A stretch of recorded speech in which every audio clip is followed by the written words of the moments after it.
डोंगर भटकंतीची मनाची भूक। सह्याद्रीतल्या वाटा पायाखाली तुडवल्यावर तृप्त होणारं ते मन पुन्हा शरीराला सांगतं की अजून नव्या वाटा धुंडाळू। एकानंतर एक करत आता बाकी काय, हा प्रश्न सतावू लागतो। डोंगरातल्या या बकासुराची पोटाची आग काही शांत होत नाही। मग तो सांगतो की काही हरकत नाही, पुन्हा त्याच वाटेवर जाऊ। वाट तीच असली तरी ऋतू वेगळा आहे, सोबती वेगळे आहेत। मग पुन्हा एकदा मी कोथळीगडच्या वाटेवर पोचतो। निसर्ग, इतिहास, साहस, धैर्य अशा कित्येक छटा अनुभवता येतात इथे। यावेळी आम्ही परळमधल्या समर्थ क्लासेसच्या विद्यार्थ्यांना घेऊन आलेलो असतो। नवे पंख घेऊन उडायला तयार ही पाखरे सह्याद्रीच्या दऱ्याखोऱ्यात स्वतःला आजमावणार असतात।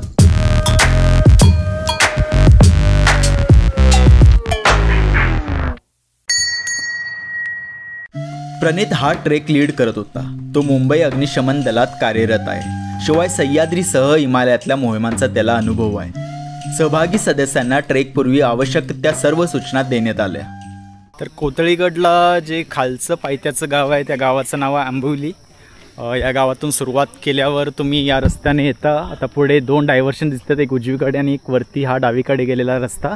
तर आपल्याला आता या वरच्या रस्त्याला जायचं आहे।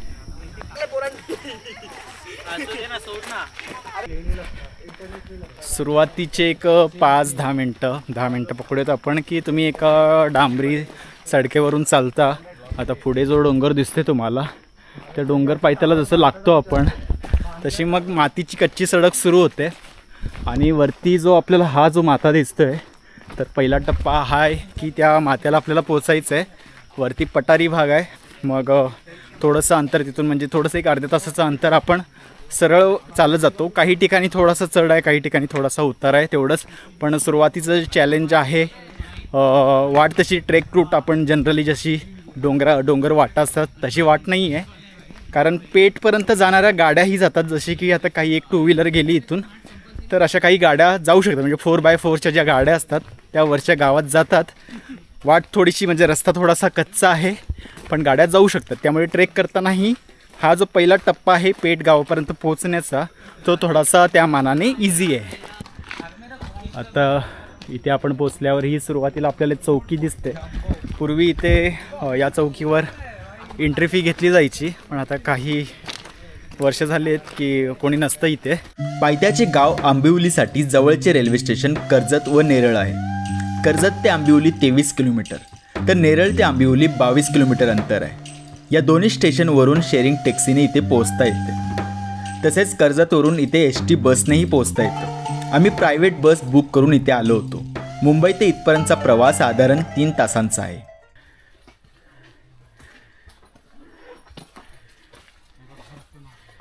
इथे तुम्हाला हे वाटेत वाघजाई देवीचं मंदिर नाही म्हणता येणार की असा दैवत पूजलेलं दिसेल वाटेत। तर बऱ्याच ठिकाणी ना सह्याद्रीत निसर्गाचे जे मानक आहेत, जे प्रतीक आहेत, ते पूजलेले तुम्हाला दिसतील। आता जशी ही वाघजाई आहे, मागचा जो व्हिडिओ तुम्ही पाहिला असेल माझ्या डाऊनहिल सायकलिंगचा, तर तिथेही वरती वाघेश्वराचं मंदिर होतं। आता यात कॉमन म्हणजे काय शब्द आहे तो वाघ। वाघजाई असेल, वाघेश्वर असेल, तर वाघ म्हणजे तो मग पट्टेरी वाघ असेल किंवा बिबट्या असेल, म्हणजे त्याचं निसर्गातलं महत्त्व ही दैवतं अधोरेखित करतात।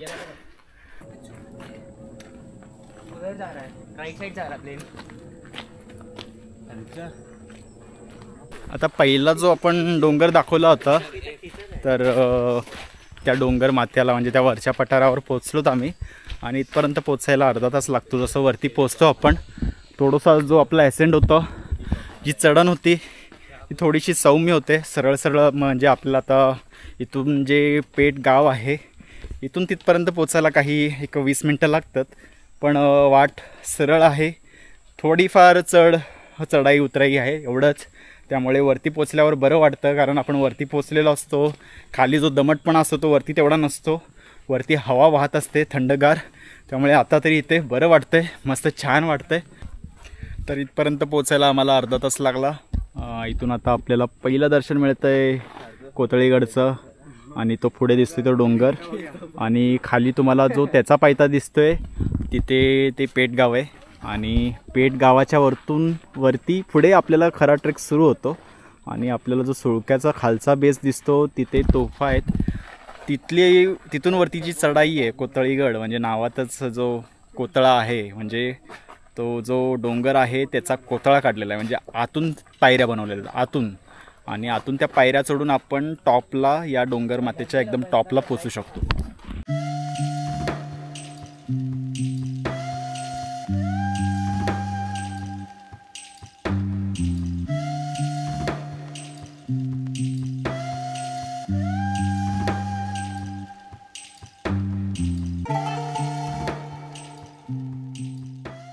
तुम्हाला सह्याद्रीतला फ्लोरा फाउना माहिती असेल की किती रिच आहे. तुम्हाला एक वनस्पती दाखवतो. ही बघा,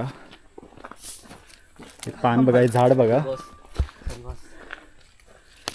तर हे बघा, तुम्हाला हे दिसेल सह्याद्रीत कुठेही. आमच्या इथे म्हणजे कारवारला या वनस्पतीला इंदिरा गांधी म्हणतात. थोडंसं वेगळं वाटलं असेल तुम्हाला, हे असं आगळं वेगळं नाव कसं या वनस्पतीला असेल, याचं काहीतरी नाव असेल, पण आमच्या इथे हे पॉप्युलर आहे ते इंदिरा गांधी किंवा काँग्रेस म्हणून.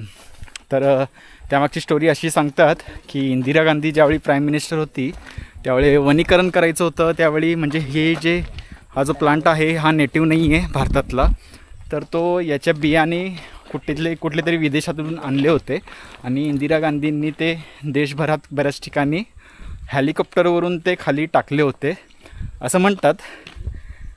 खरी सत्यता काय आहे ते मला माहिती नाही, कारण गावात तरी आमच्या असं सांगितलं जातं.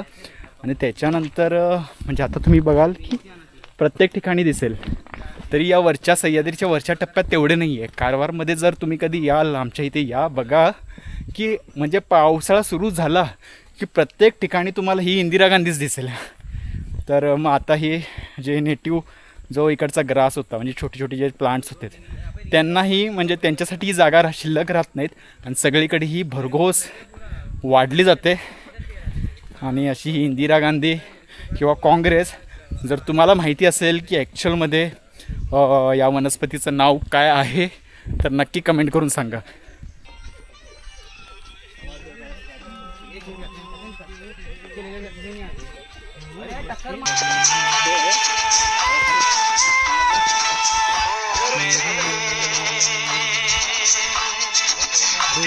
तर हा माझा मोबाईल नाही आहे, या मित्राचा मोबाईल आहे.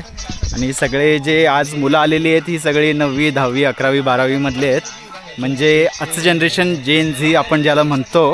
आणि आपण म्हणतो की यांना जुन्या म्युझिकची काही ओळख नाही आहे किंवा आवड नाही आहे, तर ही मुलं हे म्युझिक ऐकत चाललेत. तो गातो पण दिल के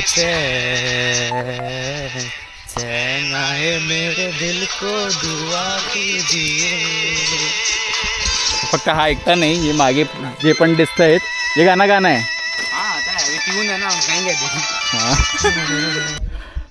फक्त एवढंच की आपण ट्रेक करत असताना जास्त लाऊड म्युझिक वाजवलं नाही पाहिजे, कारण निसर्गाचं एक वेगळं म्युझिक असतं. वाऱ्याचा आवाज, पक्ष्यांचे आवाज, त्याचाही आनंद घेता आला पाहिजे. आणि हे जे झाड दिसतंय इथे खाली बसायला ती जागा आहेत, मुलं आमची जाऊन बसत आहेत तिथे. तर हे आहे पेठगाव. इथून आता सुरू होतं आहे, पेठगावात पोचलो आहे आम्ही. खालचं गाव तो आंबिवली, हे गाव आहे पेठगाव. आणि त्यामुळेच या किल्ल्याला कोथळीगड सोबत पेठचा किल्ला असंही म्हणतात. आता गावाचं नाव पेठ आहे, त्यामुळे पेठ म्हणजे मराठीत त्याचा समानार्थी अर्थ म्हणाला तर एक बाजारपेठ होते, बाजारपेठ. त्यामुळे असू शकतं की इतिहासात इथे पेठ म्हणजे मार्केट भरलं, बाजार तसा भरला जायचा आणि त्यामुळेच या गावाचं नाव नंतर मग पेठ असं पडलं. तर खालून इथपर्यंत पोचायला आम्हाला 1 तास लागला आणि इथपर्यंतचा जो ट्रेक आहे तो आपण इझी कॅटेगरीमध्ये आहे असं म्हणू शकतो. आता इथून पुढे आपल्याला दिसतोय वरचा जो सुळका आहे, हा जो डोंगर आहे, इथून आता खरी चढाई सुरू होणार आहे. नेरो ट्रेक असणार आहे आणि पुढचा जो सुळका दिसतोय तिथे मग डोंगराच्या आतून कोरलेल्या पायऱ्या आहेत ज्या चढून आपण डोंगर माथ्याला पोचतो. त्यामुळे इथून आता पुढे पोचायला आपल्याला 40-50 मिनटं लागू शकतात अंदाजे.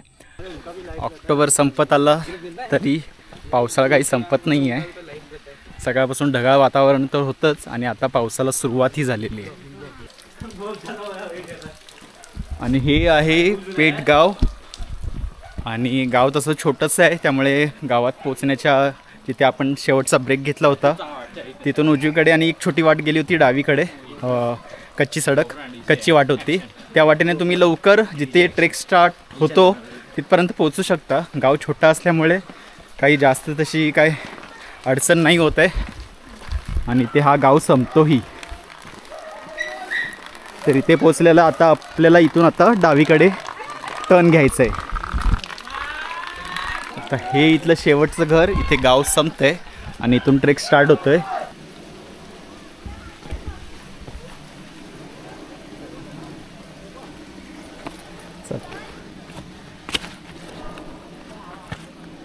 या काही 10-15 दिवसात उन्हा पावसाचा खेळ सुरू आहे. ऊन येतंय, पाऊस येतोय आणि अशा वेळेस मग हे जे दगड असतात हे निसरडे होतात.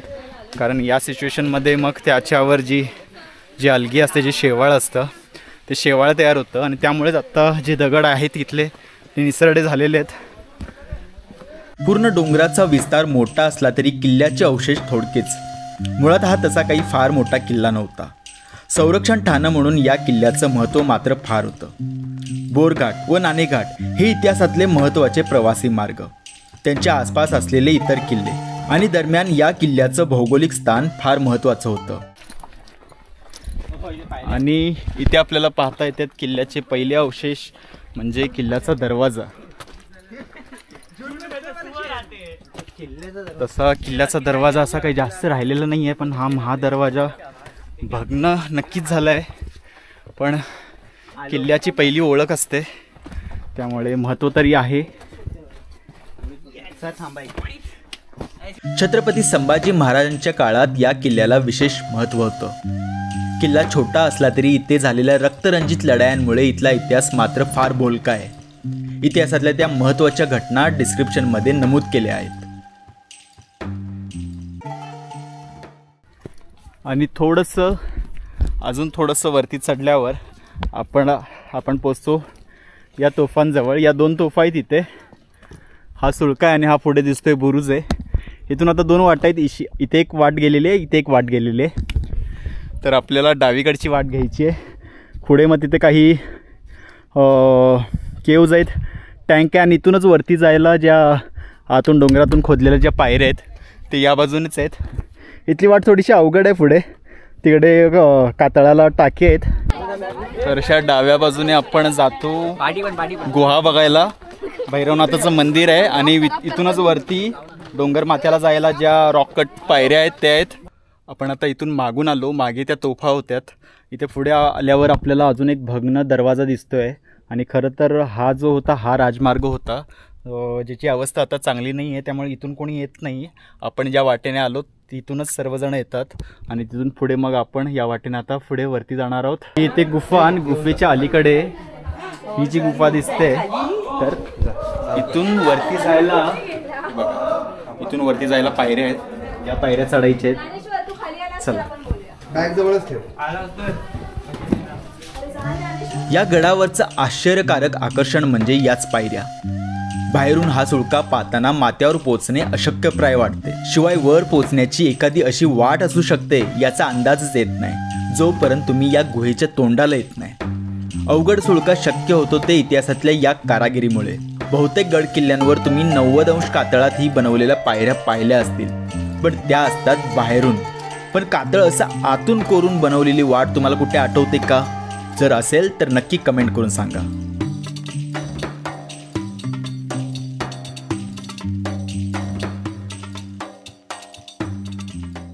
खाली ज्या तोफा होत्यात तिथपर्यंत पोचायला पेठ गावातून 1 तास लागला आणि इथे यायला आम्ही धावत पळत आलो. या पायऱ्या चढत अगदी एका 10 मिनिटात पोचलो. तर या दरवाजातून आपण आत शिरतो, पण हा दरवाजा पार करायच्या आधी दरवाजाच्या अलीकडे एक आपल्याला असं हे शरब दिसतो. आम्ही ऑक्टोबरच्या शेवटी गुरुवारी इथे आलेलो असतो, त्यामुळे आमच्याशिवाय इथे कोणीच नसतं. जर तुम्ही विकेंडला आलात तरी इथे फारशी गर्दी नसते आणि म्हणूनच हा ट्रेक मला खास आवडतो. वन डे ट्रेकसाठी मुंबई तसेच पुणेकरांसाठी हे ठिकाण सोयीस्कर आहे. पावसाळी ट्रेकसाठी तर तुम्ही इथे येऊ शकता. त्याशिवाय हिवाळ्यात उन्हाळ्यात नाईट ट्रेकही इथे करता येतो. पेठ गावात कॅम्पिंगसुद्धा करता येते. अगदीच इथल्या भैरोबा गुहेतही 20-25 जण राहू शकतात. मान्सूनच्या आगमनापूर्वी काजवेही इथे पाहता येतात। इथे फक्त कोतळीगडचा ट्रेक नव्हे तर अजून काही ऑफबीट ट्रेक तुम्ही करू शकता, ज्यात काही घाटवाटाही आहे। गड माथ्यावरून मागे भीमाशंकर डोंगर रांग दिसते, त्यावर असलेले तुंगी, पदरगड, नागफणी, सिद्धगड हे किल्ले दिसतात। शिवाय कौल्याची धार, ढाकचा डोंगर परिसरही नजर टप्प्यात येतात।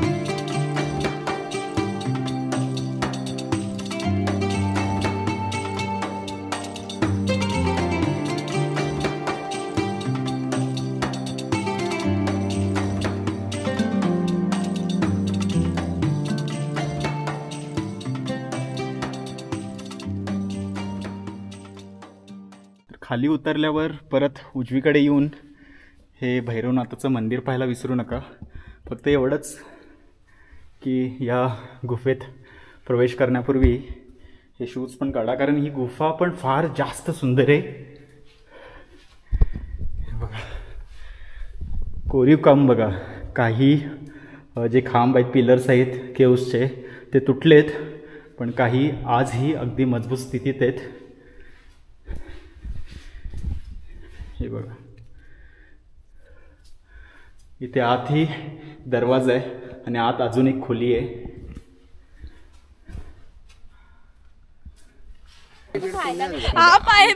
आम्ही ट्रेक अजून आमचं संपलेलं पण नाही आहे, अजून बाकी आहे उतरणं, पण हिचे पाय बघा, आमचे पाय बघा, मेरा सबसे अच्छा याचा सोल बघा। त्यामुळे सांगतोय की ट्रेक शूज वापरायची ट्रेकला। नहीं क्रॉक्स याचे क्रॉक्स म्हणतोय की क्रॉक्स वापरायचे। हे बघा कपडे बघा इथे। ऍक्च्युली तो घसरत आलाय। सर्वात जास्त पडलेला माणूस आहे गिरा हुआ इंसान। सरते शेवटी डोंगरावरचं घरगुती चुलीवरचं जेवण। कधी कधी असं म्हणावंसं वाटतं की याचसाठी केला होता अट्टहास। तर हा व्हिडिओ तुम्हाला कसा वाटला कमेंट करून सांगा। आवडल्यास लाईक करा, शेअर करा, चॅनलला सबस्क्राईब नक्की करा। लवकर भेटू, गुड बाय।